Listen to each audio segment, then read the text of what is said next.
We're back to the Neil Haley Show, and I am excited about our guest. And he's from Boneyard, Michael Sirow.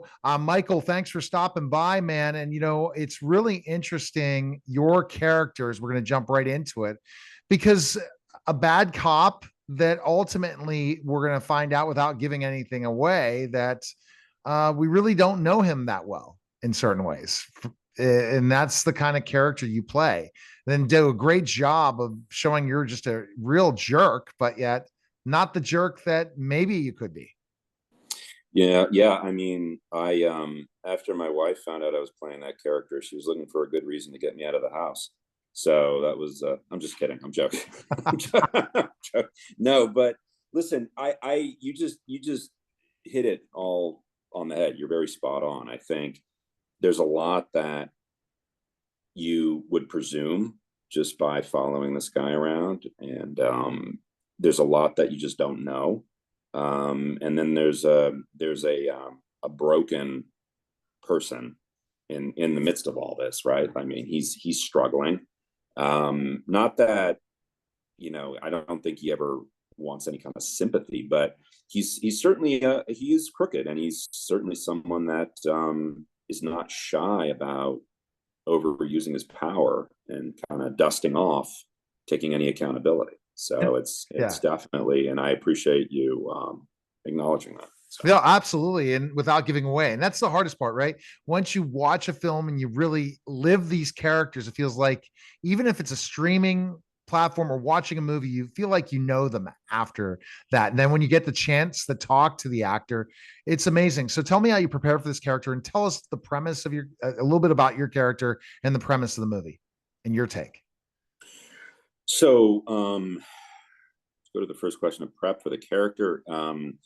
Really, what really helped me, honestly, um, was getting just Brian and Nora and Vince, and just really just going over rehearsing this thing into the ground, just going over each and every one of those scenes, and that's really something that I'm so overwhelmingly grateful for the cast and their patience, and just because it was just one big workshop on its feet. We just got up, we did it, and someone would want to they would have a lot of dialogue in one day, and then we'd go and you just what I like to do, and I found this by working with to answer your question of prepping. I think that a lot of people will sort of improvise, and they'll ad lib here and there, which I don't mind occasionally, but I think if you're like really trying to get each point of the what does this guy want, what is this guy's what are his obstacles, right? I think it just behooves one to really get everything as it's down on the page, every syllable. So I think that if that makes any sense, right? Yeah. We're just kind of going in sequence, we're rehearsing, and I just really I didn't want to kind of go off too much and try to, even though Asif was really supportive of that, I was just like, no, I feel like this is someone who's gonna really kind of do the, as far as preparation goes. But it was just really just a lot of, I don't want to say, oh, because I don't think there's any such thing as rehearsal overkill, but it was just we did a lot of at least the scenes that I had to rehearse. So, And we were talking to Brian, how Brian lives his character and how exhausted he was. he And was, yeah, oh my yeah, God, yeah. And I was like, he had are you so kidding me? much to Yeah. do, and that was the other thing too. He was running on empty, and I was, someone asked me about a story. I was trying to come up with, because there was a lot of fun. We just had a lot of fun doing it, and that was the other thing too. You just you go in, and you don't expect to have this much fun, but this was like really fun. And but he had I mean, he carried all of that.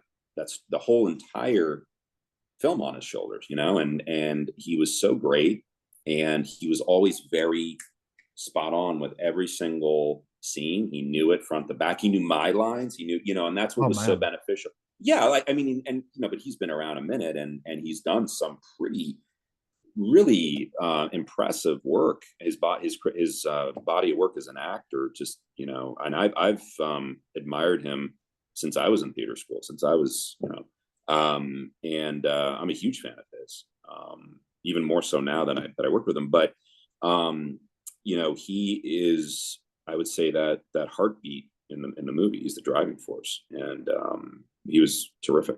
He made me and look and sound better than I am. So I commend him for that. And Asif did Asif did the director of photography did.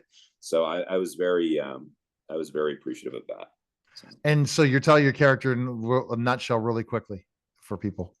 Say that one more time. Your character. Tell us about your character now.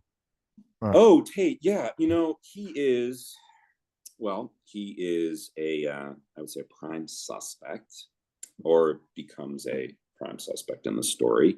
And so I mean, I think you kind of said it best.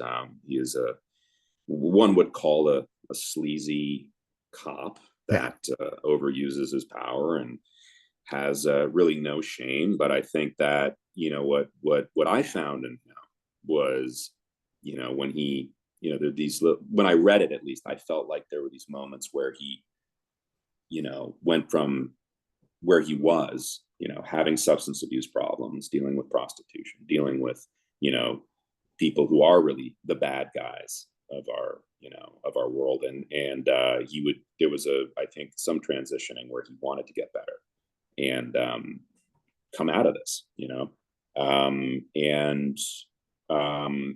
I think a lot of what happens with him, whether it reflects that or not, is that he ends up having to use a lot of defense mechanisms to sort of say, well, I haven't done this. You're accusing me of things that and so I think a lot of it is I personally sympathized, or I would say empathize is a better word, but right. So, but it's you carve him out, and one would say, okay, he's a really bad guy, a crooked guy.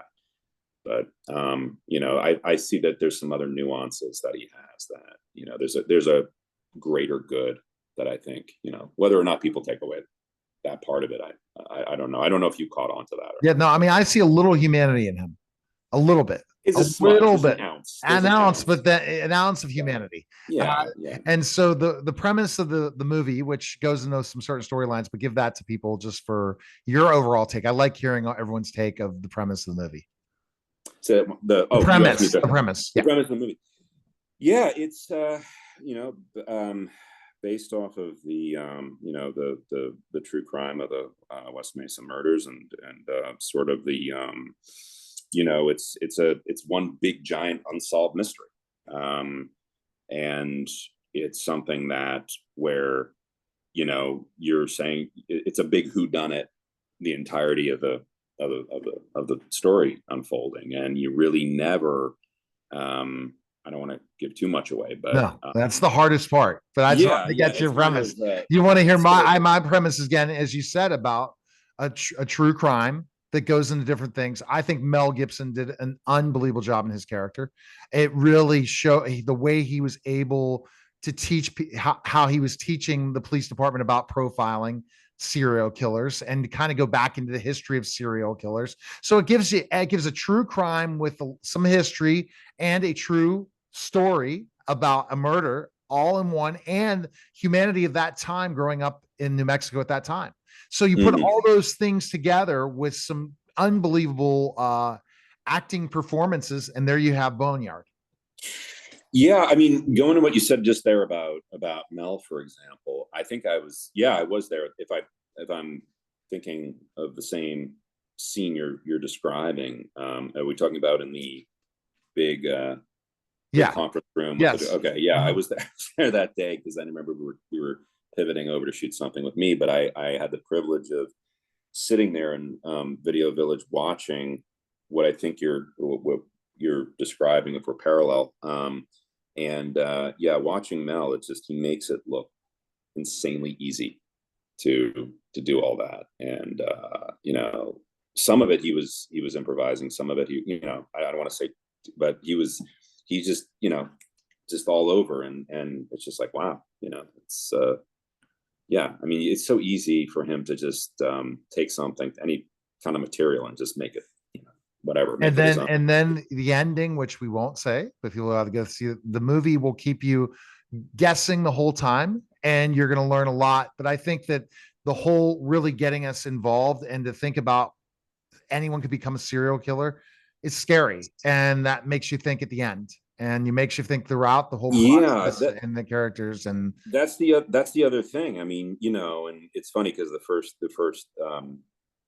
interview, the earlier on, going and answering some of these questions, that's it. It's just it can't, anybody can be. It could be someone that looks like is you or I, or right, someone, just that's what's scary. I yeah, mean, and then and this it's is the real life. and So it's the popularity of true crime. I had Catherine Ramsed on, who was a doctor this week in certain things, and I also interviewed somebody from the Jinx, the creator of the Jinx. So I've had a lot of people involving the whole serial killer thing. So appreciate it. But yeah. everyone needs to check out Boneyard, again in theaters Oh, on July 5th. And you did an excellent job of oh, your character. that's what And I I appreciate think that. there's, you got Thank big you. things coming.